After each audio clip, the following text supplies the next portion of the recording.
Hi guys, welcome to the channel. So today we're going to be filming a 66 book haul. So for those of you who don't know what 66 Books is, it's a giant warehouse that open twice a month to the public, 2 weekends a month essentially, and they sell books for 70% off. Now if you go during the week, they're not going to open for you, so don't expect to be getting in during the week. It's literally 2 weekends a month, and you can check their Facebook page to find out which weekends they are open for. So a couple of things is the aisles are really narrow and they're quite small. There's not a lot of space to manoeuvre around because it's a warehouse. Essentially what they want to do is fit as many books into that warehouse to sell as possible. The only other thing is there are a couple of rules that they sit down to begin with. So if you pick up a book and you decide you don't want it, please go put it back where it's found. The workers are warehouse workers, so after the day they're going to have to go put everything back to their set spot, so just be mindful that you are going into a working warehouse. There are many signs that say please don't open unopened packages or boxes. We saw loads of people just disregarding that and doing it anyway. Please be respectful because there might be a reason they don't want them opening. It could be that they've already sold them to a company and they just need to get ready to ship them out, or it could be that they just don't want them on the 70% off sale, so please don't go and help yourself. It's just, what is the point? They've specifically asked you not to. And the only other thing they really ask is, now they've started saying no photos and no videos inside the warehouse. Loads of people do it. We didn't because we just wanted to respect that rule. I don't know if that's been there the whole time or if it's a new thing they've enforced, because I've seen loads of people obviously video inside there. So yeah. That being said, they have a huge selection of books. They have non-fiction, fiction, cookbooks. So they do offer non-bookish items essentially, or non-physical book items. There's notebooks, wrapping paper, sticker books, kids colouring books, adult colouring books. There's a good selection, and we did pick up a couple of things. I picked up 2 Treasury sticker books for my niece, and we have the Disney Princess one and the Pixar one. This is going to be for her Christmas present because we're getting her a baby born, but we wanted to get her a couple of bits as well, so we thought a couple of sticker books would do because she's obsessed with sticker books. These are some awesome sticker books as well, so they're kind of set out by section, and they've got then loads of stickers, but they're reusable stickers. And then at the front as well, there's a bunch of stickers that she can stick wherever that aren't section specific, so definitely think she's gonna love those a lot. The next thing we got were just some notebooks. So I wanted some mini notebooks just so I could jot down some information for my reading journal when I'm not quite ready to actually pop it in there, but I want to have the information to then transfer over. So they had this really cute cone set of cat cones, and they are different papers inside. So this one's striped, we've got a plain paper, and then gridded. Just thought there's plenty of opportunities to do different things with those. The other thing is, at the end they do tell you how much you've saved and how much you should have spent. So I think these came up to, I should have spent something like £270, and I spent 70 something pounds, so huge saving. I do like the fact they tell you that at the end. This book I picked up was Love You by Heart by Peter H. Reynolds. This goes over unconditional love basically, and I've picked this up for our potential future child. It might not happen, it might happen, but the reason why I fell in love with it is because the first page, it says, I love you by heart, even before I met you. I've loved you always. I've always loved you. And it's such a beautiful book about unconditionally loving someone. So yeah, I think this is an amazing little children's book. So picked that one up, and then now we're into kind of the adult fiction section. I did pick up the whole of the Sad Ghost Club graphic novels. I've read them all, absolutely love them, definitely recommend them if you've ever struggled with mental health, or if your teenager you think is struggling with mental health. I think it would help massively for them to read this series. So we bought volume 1 to 4, but the thing to note as well is not all of their series are together, so these were completely separate. So volume 3 was the first one we saw, and then volume 1, 2 and 4 were at the other side of the warehouse, so just bear in mind to have a good scavenge through, and just if you see a book, because we saw number 3 and we were like, gutted that they don't have 1, 2 and 4 in, but that's okay. So yeah, just bear in mind things are separate, they're not all together. So the next ones we have are part of the Fateful and the Fallen series. So we got Ruin and Wrath. These are the last 2 I need to complete that series, so hopefully I can just binge read them now. They did have the whole series for this and they were all together, so yeah, not a bad deal. These are actually the highest rated books I think I picked up as well, so kind of pushes me more to read them. We then bought the Black Friar by S.G. McLean. Is that how you pronounce it? I'm not sure.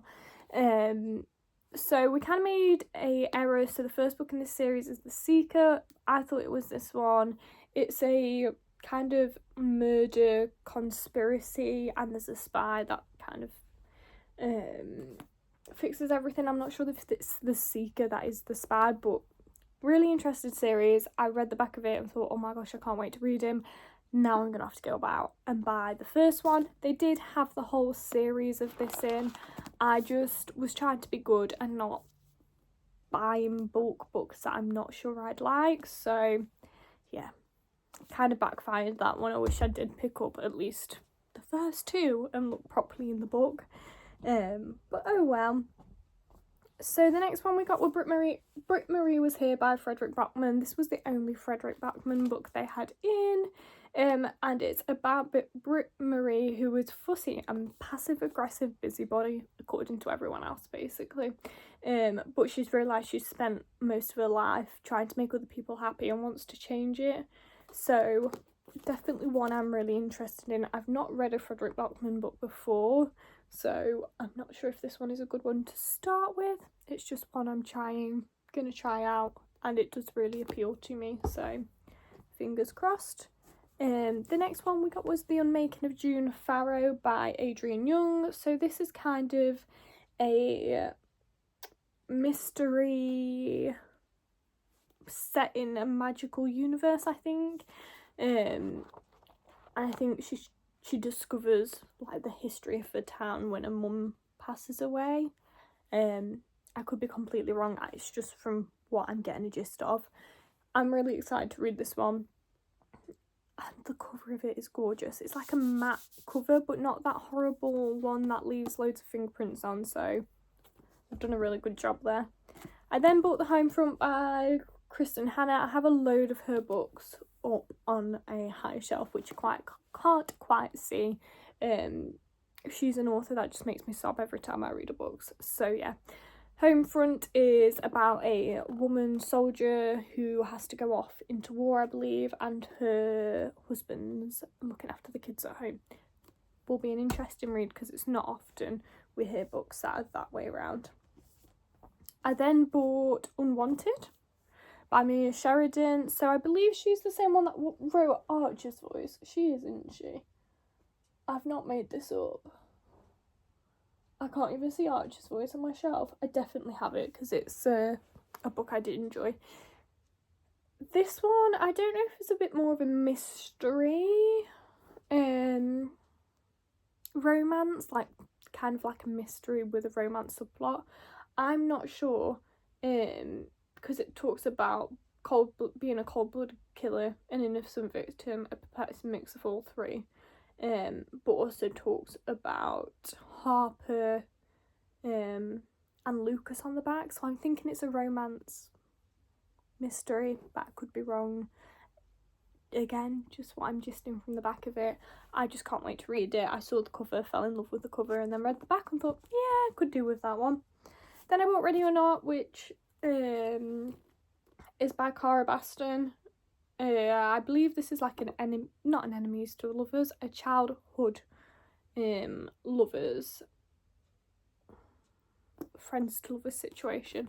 So yeah, love a bit of a romance, as you can tell. I love romance books to like read between everything else essentially, so I read quite a few of them. But yeah, it's a Friends to Lovers book. I've heard quite good things about it. Whether I will actually enjoy it is a different question. The next one is Throne of the Fallen, and all I can say is I wanted it because it said she didn't want the prince, she wanted the demon. Me too. So that's all I know about this essentially, because I read the back of it and thought absolutely hell yeah. I'm assuming it's a romantasy book, but I could be very wrong. All I know is that got me on the back, and I'm sure it got many people, and that's why they picked it up, so can't even justify that one in a proper justifiable way. Then I bought Forever Never by Lucy Score. This just seems like a Christmassy or wintry romance, which is why I picked it up. But then I looked at the original cover and it looks nothing like this. It looks quite summery, so we'll see.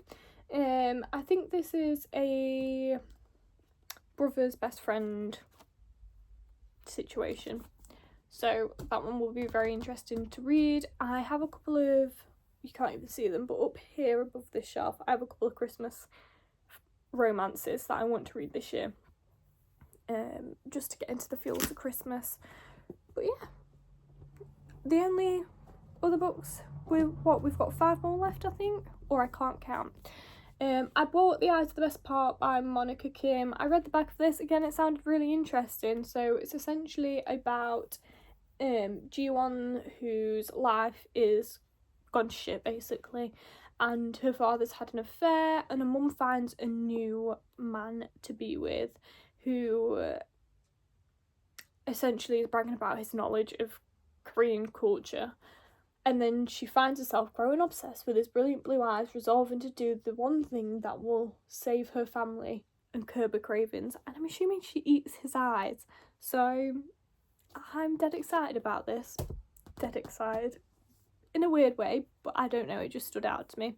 Then I bought The Rabbit Hutch by Tessa Gunty. They had this in hardback and paperback, so depending on which one you want, you can pick it up.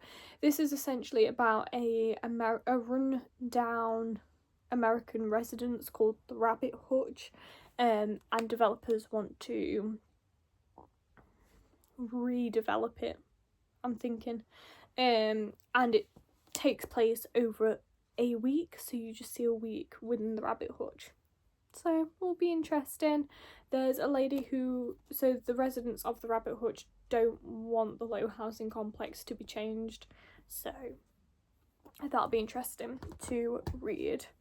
We bought The Cheat Sheet by Sarah Adams purely because I've heard loads of good things about this. I might absolutely hate it, I might love it. I do have When in Rome by Sarah Adams that I've not read yet either, but I believe this is a football / dancer romance, so that'll be an interesting read.